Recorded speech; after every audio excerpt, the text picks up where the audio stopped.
সালামু আলাইকুম। ওয়ালাইকুম আসসালাম। কেমন আছেন? আল্লাহ পাক ভালো রাখছেন। আপনার নাম, আন্না খাতুন। আপনার গ্রাম? আমার ঘর মাস্টারপাড়া। মাস্টারপাড়া। আপনি এই যে গরুর খামার কি নিজেই চালান না আর কেউ চালায়? না, আমি নিজে। হ্যাঁ, কত বছর থেকে গরু খামার করেন? 8-9 বছর। 8-9 বছর। তা থেকে গরু পেলে কি লাভ হইতেছে না লস হইতেছে? না, ইনশাল্লাহ লাভই হইতেছে। তাতে এই গরুগুলা যে আপনি পালেন, আমরা জানি যে দেশি গরুতে লাভ বেশি। আপনি দেখি যে মানে বিদেশি গরু জাতের পালেন, এটাতে লাভ বেশি নাকি? ধরেন যে এখন তো দেশি গরু পালি নাই, এটা বুঝি নাই, কিন্তু বিদেশি গরু পাইলে ভালোই লাভ বুঝতেছি ইনশাল্লাহ। তো এত বড় বড় গরুরে কি কি খাবার দেন? খোল, সুপুর, তারপরে ভুট্টার ফিট, তারপরে আটার গুঁড়া, লবণ, তারপরে খুদের ভাত যে দিলেন, খুদের ভাত। ওই খুদের ভাত কতগুলা করে দেন? 4টা-5টা গরু 1 পা করে দেই। ফিট 2000। 1 পাও করে, মানে প্রত্যেকটা গরুর জন্য দেন নাকি? হ্যাঁ, ফিট কতগুলা করে দেন? 1 পা করে পরে ফ্যাক্টরি। হ্যাঁ, ওই ফিট এবং ইয়াটা কি একবার মানে এক বেলা দেন না কয় বেলা করে দেন? 2 বেলা, সকালে এবং রাতে, হ্যাঁ। সন্ধ্যার পরে। এই গরুগুলা যে আপনি পালতেছেন, তাতে আপনার কোনো সমস্যা হয় না? না, আল্লাহর রহমতে সমস্যা হয় না। সংসারের কাজের পাশাপাশি এই কাজগুলো করা যায় না? হ্যাঁ, করা যায়। তাতে এই যে গরুগুলা পালতেছেন, আপনি মোটার তাজা করার জন্য কি কি খাবার দেন আবার একটু বলেন। খোল, ভুট্টার ফাঁকি, তারপরে গমের ভুসি, খুদের ভাত আর আটা। ও, আর আপনারা ক্যালসিয়াম, ভিটামিন বা মোটা করার ইনজেকশন এগুলো দেন না? দিই না ইনপুরি। ওইগুলা ছাড়াই আপনার গরু এমনিতেই খাবারের উপরে মোটা তাজা থাকে নাকি? হ্যাঁ, আর ঘাস খিলাই। ঘাস কতগুলা করে খিলান? ঘাস ধরেন যে এটা বেয়া হিসাবে খিলাই, খের একটু অল্প দেই আর ঘাস বেশি খিলাই। কাঁচা ঘাসটা বেশি দেন, হ্যাঁ, যার কারণে এগুলা গরু পাইলে আপনি লাভবান হইতেছেন বেশি। হ্যাঁ, ধরেন যে খের এখন অল্প খিলে ঘাসটা আছে চর এলাকায় থেকে আনি, হুম হুম। সেজন্য পরিমাণ মতন চাই, বেয়া পরিমাণে খিলাই। এই যে আপনি যে পানি দেন, এই পানিটা কয় কেজি করে হতে পারে, কয় লিটার হতে পারে? এখন ধরেন যে এটা তো 1 মনের বালতি ধরে খিলাই। হুম, একটা গরুরে তেলে 20 কেজি পানির মতো দেন নাকি? হ্যাঁ,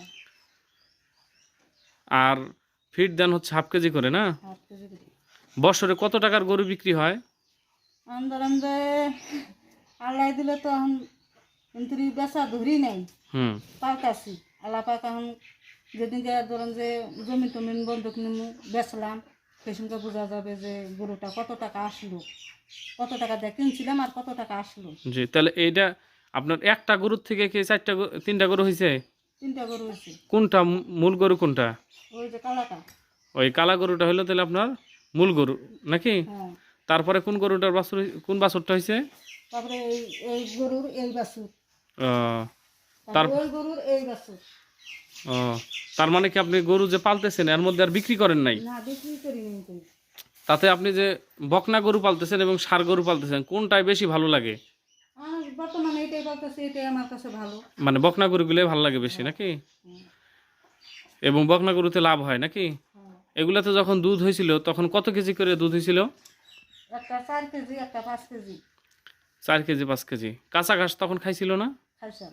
আপনারা তো ক্যালসিয়াম ভিটামিন দেন নাই না? না, না, এগুলার উপরে আল্লাহর রহমতে তাতে 4 কেজি 5 কেজি দুধ বিক্রি করলে কি সংসার চালানো যায়?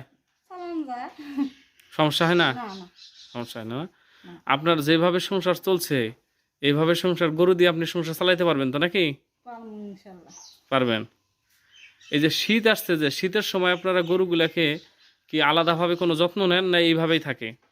আর শীতের কাছে এখন ধরেন যে খেয়ার বিছিয়ে দেই, হুম, উপরে চর দেই। মানে গরুর উপরে চট দেন না? হ্যাঁ, তাতে এইভাবেই যে আমরা খাবারটা দেখলাম, ওই খাবারগুলি আপনারা দিয়ে থাকেন না? হ্যাঁ। এবং এগুলাকে কৃমির ডোজ দেন না? এখন তো কৃমির ওষুধ মাঝে মাঝে খিলান লাগে, মাঝে মাঝে খিলান লাগে। 6 মাস পরে পরে ওটা কি খাবারের সাথে দেন না মানে খাওয়াইয়া দেন? খাওয়াই দিই। খাওয়াই দেন না? হ্যাঁ, 6 মাস পর পর কৃমির ডোজ দেন? হ্যাঁ। তারপরে কি খামার আরো বড় করার চিন্তা ভাবনা আছে না ছোটই থাকবে? না, ইনশাল্লাহ খামার আর একটু বড় করি। বড় করবেন না? হ্যাঁ, তো এই যে আমরা যেটা বলি হাইব্রিড গরু বা বিদেশি জাতের গরু, এই বিদেশি জাতের গরু পালবেন না দেশি জাতের গরু পালবেন? বিদেশিতেই পাবো। বিদেশি পালবেন। হ্যাঁ, আপনি যে এই যে হাইব্রিড জাতের গরু পালতেছেন, আমরা জানি যে দেশি গরু প্রতি বছর বাচ্চা দেয়, আর এই হাইব্রিড জাতের গরুগুলা কি প্রতি বছর বাচ্চা দেয়? ধরেন যে এখন এই গরু পাললে হারা ধরেন যে খাওয়ানোর মতে ব্যতিক্রম লোক হুম যদি ধরেন যে পরিমাণ মতন খাইতে দিতে পারি তাহলে চরক হয় না, হুম। বাচ্চা টক করে আটকে। মানে তাড়াতাড়ি আটকে। হ্যাঁ, আর যদি বেশি খাবার দেয় তাহলে ওই যে চরক হয়, চরক তাহলে হয়। ওই যে গরুর সমস্যা হয়, ধরে না। আহ, আর এই যে বাছুর হওয়ার কতদিন পরে এই গরুগুলা হিট আসে? 5 মাস। 5 মাস পরে। হ্যাঁ, তাতে ওই সময় কি আলাদাভাবে কোনো খাবার দেওয়া লাগে? আলাদা তো খাবার দেওয়া নেই লাগে, মানে এখন যে খাবার দিতেছেন তারও বাহিরে খাবার দেওয়া লাগে না? তার বাইরে খাবার দেওয়া লাগে। ক্যালসিয়াম ভিটামিন বা ইনজেকশন দেওয়া লাগে ওই সময়, ওই টাইমে না? হ্যাঁ।